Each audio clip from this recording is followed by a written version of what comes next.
আমাদের আজকের নিবেদন রবীন্দ্রনাথ ঠাকুরের লেখা পোস্টমাস্টার। প্রথম কাজ আরম্ভ করিয়াই উলাপুর গ্রামে পোস্টমাস্টারকে আসিতে হয়। গ্রামটি অতি সামান্য, নিকটে একটি নীল কুঠি আছে। তাই কুঠির সাহেব অনেক জোগাড় করিয়া এই নতুন পোস্ট অফিস স্থাপন করিয়াছেন। আমাদের পোস্টমাস্টার কলিকাতার ছেলে। জলের মাছকে ডাঙায় তুলিলে যেরকম হয়, এই গণ্ড গ্রামের মধ্যে আসিয়া পোস্টমাস্টারের সেই দশা উপস্থিত হইয়াছে। একখানি অন্ধকার আটচালার মধ্যে তাহার আপিস। অদূরে একটি পানা পুকুর এবং তাহারই চারিপাড়ে জঙ্গল। কুঠির গোমস্তা প্রভৃতি যে সকল কর্মচারী আছে, তাহাদের ফুরসত প্রায় নাই এবং তাহাদের ভদ্রলোকের সহিত মিশিবার উপযুক্ত নহে। বিশেষত কলিকাতার ছেলে ভালো করিয়া মিশিতে জানে না। অপরিচিত স্থানে গেলে হয় উদ্ধত নয় অপ্রতিভ হইয়া থাকে। এই কারণে স্থানীয় লোকের সহিত তাহার মেলামেশা হইয়া ওঠে না। অথচ হাতে কাজ অধিক নাই। কখনো কখনো দুটো একটা কবিতা লিখিতে চেষ্টা করেন। তাহাতে এমন ভাব ব্যক্ত করিয়াছেন যে সমস্ত দিন তরুপল্লবের কম্পন এবং আকাশের মেঘ দেখিয়া জীবন বড় সুখে কাটিয়া যায়। কিন্তু অন্তর্যামী জানেন, যদি আরব্য উপন্যাসের কোনো দৈত্য আসিয়া এক রাত্রের মধ্যেই শাখাপল্লব সমেত সমস্ত গাছগুলা কাটিয়া পাকা রাস্তা বানাইয়া দেয় এবং সারি সারি অট্টালিকা আকাশের মেঘকে দৃষ্টিপথ হইতে রুদ্ধ করিয়া রাখে, তাহা হইলে এই আধমরা ভদ্র সন্তানটি পুনশ্চ নবজীবন লাভ করিতে পারে। পোস্টমাস্টারের বেতন অতি সামান্য, নিজে রাঁধিয়া খাইতে হয় এবং গ্রামের একটি পিতৃমাতৃহীন অনাথ বালিকা তাহার কাজকর্ম করিয়া দেয়। চারিটি চারিটি খাইতে পায়। মেয়েটির নাম রতন, বয়স 12-13। বিবাহের বিশেষ সম্ভাবনা দেখা যায় না। সন্ধ্যার সময় যখন গ্রামের গোহালঘর হইতে ধূমকুণ্ডলায়িত হইয়া উঠিত, ঝোপে ঝোপে ঝিল্লি ডাকিত, দূরে গ্রামের নেশাখোর বাউলের দল খোল করতাল বাজাইয়া উচ্চ ঈশ্বরে গান জুড়িয়া দিত, যখন অন্ধকার দাওয়ায় একলা বসিয়া গাছের কম্পন দেখিলে কবির হৃদয়েও ঈষৎ হৃৎকম্প উপস্থিত হইত, তখন ঘরের কোণে একটি ক্ষীণ শিখা প্রদীপ জ্বালিয়া পোস্টমাস্টার ডাকিতেন, রতন। রতন ঘরে বসিয়া এই ডাকের জন্য অপেক্ষা করিয়া থাকিত, কিন্তু এক ডাকি ঘরে আসিত না। বলিত, কিগা বাবু, কেন ডাকছ? পোস্টমাস্টার, তুই কি করছিস? রতন, এখনই চুলো ধরাতে যেতে হবে হিসেলের। তোর হেসেলের কাজ পরে হবে ক্ষণ, একবার তামাকটা সেজে দে তো। অনতি বিলম্বে দুটি গাল ফুলাইয়া কলিকায় ফুঁ দিতে দিতে রতনের প্রবেশ। হাত হইতে কলিকাটা লইয়া পোস্টমাস্টার ফস করিয়া জিজ্ঞাসা করেন, আচ্ছা রতন, তোর মাকে মনে পড়ে? সে অনেক কথা, কতক মনে পড়ে কতক মনে পড়ে না। মার যে বাপ, তাকে বেশি ভালোবাসিত। বাপকে অল্প অল্প মনে আছে। পরিশ্রম করিয়া বাপ সন্ধেবেলা ঘরে ফিরিয়া আসিত, তাহারই মধ্যে দৈবাত দুটি একটি সন্ধ্যা তাহার মনে পরিষ্কার ছবির মতো অঙ্কিত আছে। এই কথা হইতে হইতে ক্রমে রতন পোস্টমাস্টারের দুই পায়ের কাছে মাটির উপর বসিয়া পড়িত। মনে পড়িত তাহার একটি ছোট ভাই ছিল।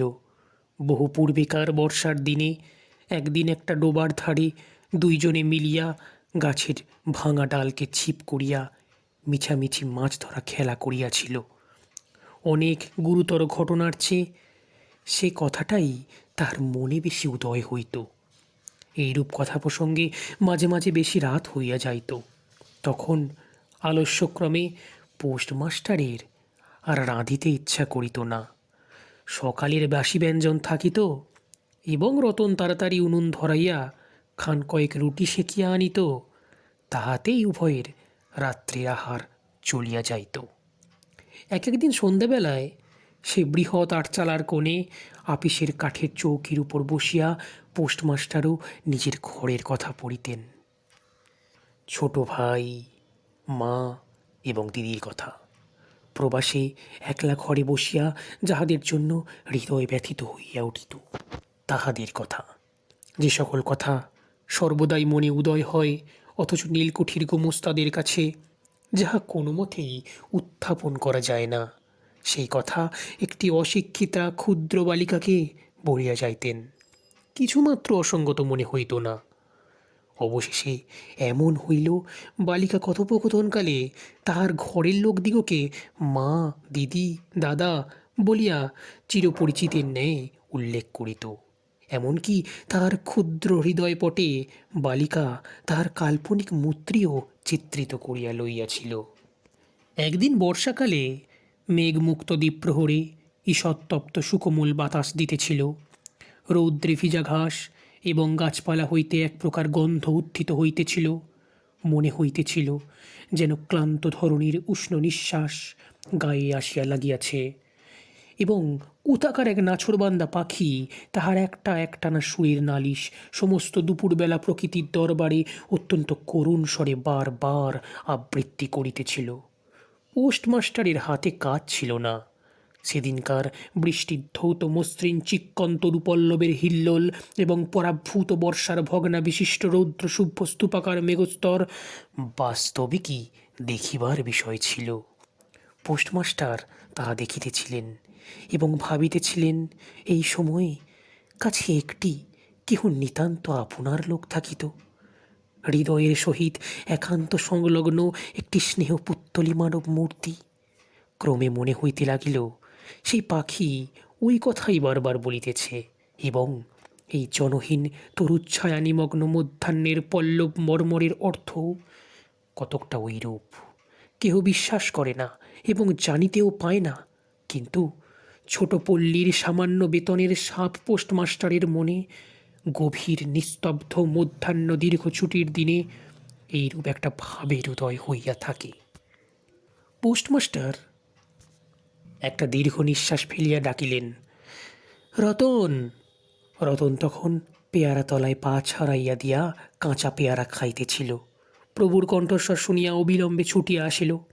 হাঁপাইতে হাঁপাইতে বলিল, দাদাবাবু ডাকছ? পোস্টমাস্টার বলিলেন, তোকে আমি একটু একটু করে পড়তে শেখাব বলিয়া সমস্ত দুপুরবেলা তাহাকে লইয়া স্বরে স্বরে আ করিলেন, এবং এইরূপে অল্প দিনেই যুক্ত অক্ষর উত্তীর্ণ হইলেন। শ্রাবণ মাসে বর্ষণের আর অন্ত নাই। খাল বিল নালা জলে ভরিয়া উঠিল। অহর্নিশি ভেকের ডাকে এবং বৃষ্টির শব্দ। গ্রামের রাস্তায় চলাচল প্রায় এক প্রকার বন্ধ। নৌকায় করিয়া হাটে যাইতে হয়। একদিন প্রাতঃকাল হইতে খুব বাদলা করিয়াছে। পোস্টমাস্টারের ছাত্রীটি অনেকক্ষণ দ্বারের কাছে অপেক্ষা করিয়া বসিয়াছিল, কিন্তু অন্য দিনের মতো যথাসাধ্য নিয়মিত ডাক শুনিতে না পাইয়া আপনি খুঙ্গি পুঁতি লইয়া ধীরে ধীরে ঘরের মধ্যে প্রবেশ করিল। দেখিল পোস্টমাস্টার তার খাটিয়ার উপর শুইয়া আছেন, বিশ্রাম করিতেছেন মনে করিয়া অতি নিঃশব্দে পুনশ্চ ঘর হইতে বাহির হইতে যাইবার উপক্রম করিল। সহসা শুনিল, রতন। তাড়াতাড়ি ফিরিয়া গিয়া বলিল, দাদাবাবু ঘুমোচ্ছিলে? পোস্টমাস্টার কাতর স্বরে বলিলেন, শরীরটা ভালো বোধ হচ্ছে না, দেখতো আমার কপালে হাত দিদি। এই নিতান্ত নিঃসঙ্গ প্রবাসে ঘন বর্ষায় রোগকাতর শরীরে একটুখানি সেবা পাইতে ইচ্ছে করে। তপ্ত ললাটের উপর শাঁখা পড়া কোমল হস্তের স্পর্শ মনে পড়ে। এই ঘোর প্রবাসে রোগ যন্ত্রণায় স্নেহময়ী নারীরূপী জননী ও দিদি পাশিয়া বসিয়া আছেন, এই কথা মনে করিতে ইচ্ছে করে, এবং এ স্থলে প্রবাসীর মনের অভিলাষ ব্যর্থ হইল না। বালিকা রতন আর বালিকা রহিল না। সেই মুহূর্তেই সে জননীর পদ অধিকার করিয়া বসিল। বৈদ্য ডাকিয়া আনিল, যথাসময়ে বটিকা খাওয়াইল, সারা রাত্রি শিহরে জাগিয়া রহিল, আপনি পথ্য রাঁধিয়া দিল এবং শতবার করিয়া জিজ্ঞাসা করিল, হ্যাঁ গো দাদাবাবু, একটুখানি ভালো বোধ হচ্ছে কি? বহুদিন পরে পোস্টমাস্টার ক্ষীণ শরীরে রোগশয্যা ত্যাগ করিয়া উঠিলেন। মনে স্থির করিলেন, আর নয়, এইখান হইতে কোনো মতে বদলি হইতেই হইবে। স্থানীয় অস্বাস্থ্যের উল্লেখ করিয়া তৎক্ষণাৎ কলিকাতায় কর্তৃপক্ষদের নিকট বদলি হইবার জন্য দরখাস্ত করিলেন। রোগ সেবা হইতে নিষ্কৃতি পাইয়া রতন দ্বারের বাহিরে আবার তাহার স্বস্থান অধিকার করিল। কিন্তু পূর্ববৎ আর তাহাকে ডাক পাড়ে না। মাঝে মাঝে উকি মারিয়া দেখে পোস্টমাস্টার অত্যন্ত অন্যমনস্কভাবে চৌকিতে বসিয়া অথবা খাটিয়ায় শুইয়া আছেন। রতন যখন আহ্বান প্রত্যাশা করিয়া বসিয়া আছে, তিনি তখন অধীর চিত্তে তাহার দরখাস্তের উত্তর প্রতীক্ষা করিতেছেন। বালিকা দ্বারের বাহিরে বসিয়া সহস্রবার করিয়া তাহার পুরনো পড়া পড়িল, পাছে যেদিন সহসা ডাক পড়িবে সেদিন তাহার যুক্ত অক্ষর সমস্ত গোলমাল হইয়া যায়, এই তাহার একটা আশঙ্কা ছিল। অবশেষে সপ্তাহখানিক পরে একদিন সন্ধ্যাবেলায় ডাক পড়িল। উদ্বেলিত হৃদয়ে রতন গৃহের মধ্যে প্রবেশ করিয়া বলিল, দাদাবাবু, আমাকে ডাকছিলে? পোস্টমাস্টার বলিলেন, রতন, কালই আমি যাচ্ছি। রতন, কোথায় যাচ্ছ দাদাবাবু? পোস্টমাস্টার, বাড়ি যাচ্ছি। রতন, আবার কবে আসবে? পোস্টমাস্টার, আর আসব না। রতন আর কোনো কথা জিজ্ঞাসা করিল না। পোস্টমাস্টার আপনি তাহাকে বলিলেন, তিনি বদলির জন্য দরখাস্ত করিয়াছিলেন, দরখাস্ত নামঞ্জুর হইয়াছে, তাই তিনি কাজে জবাব দিয়া বাড়ি যাইতেছেন। অনেকক্ষণ আর কেহ কোনো কথা কহিল না। মিটমিট করিয়া প্রদীপ জ্বলিতে লাগিল এবং এক স্থানে ঘরের জীর্ণ চাল ভেদ করিয়া একটি মাটির সরার উপর টপ টপ করিয়া বৃষ্টির জল পড়িতে লাগিল। কিছুক্ষণ পরে রতন আস্তে আস্তে উঠিয়া রান্নাঘরে রুটি করিতে গেল। অন্য দিনের মতো তেমন চটপট হইল না। বোধ করি মধ্যে মধ্যে মাথায় অনেক ভাবনা উদয় হইয়াছিল। পোস্টমাস্টার আহার সমাপ্ত হইলে পর বালিকা তাহাকে জিজ্ঞাসা করিল, দাদাবাবু, আমাকে তোমাদের বাড়ি নিয়ে যাবে? পোস্টমাস্টার হাসিয়া কহিলেন, সে কি করে হবে? ব্যাপারটা যে কি কি কারণে অসম্ভব তাহা বুঝিয়া বালিকাকে আবশ্যক বোধ করিলেন না। সমস্ত রাত্রি স্বপ্নে এবং জাগরণে বালিকার কানে পোস্টমাস্টারের হাস্যধ্বনির কণ্ঠস্বর বাজিতে লাগিল, সে কি করে হবে?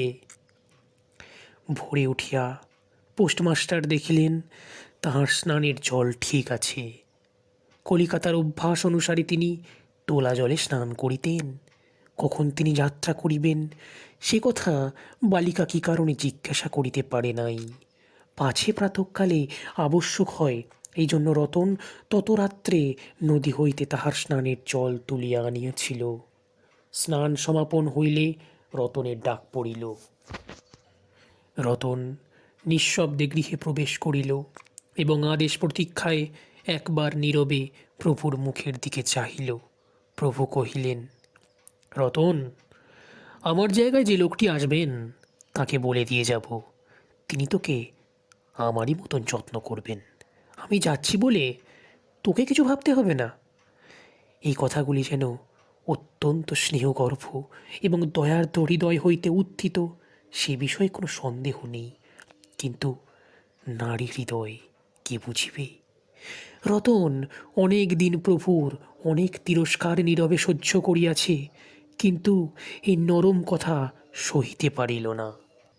একেবারে উচ্ছিত হৃদয়ে কাঁদিয়া উঠিয়া কহিল, না না, তোমার কাউকে কাউকে কিচ্ছু বলতে হবে না, আমি থাকতে চাই নে। পোস্টমাস্টার রতনের এরূপ ব্যবহার কখনো দেখেন নাই, তাই অবাক হইয়া রহিলেন। নতুন পোস্টমাস্টার আসিল। তাহাকে সমস্ত চার্জ বুঝাইয়া দিয়া পুরাতন পোস্টমাস্টার গমনোন্মুখ হইলেন।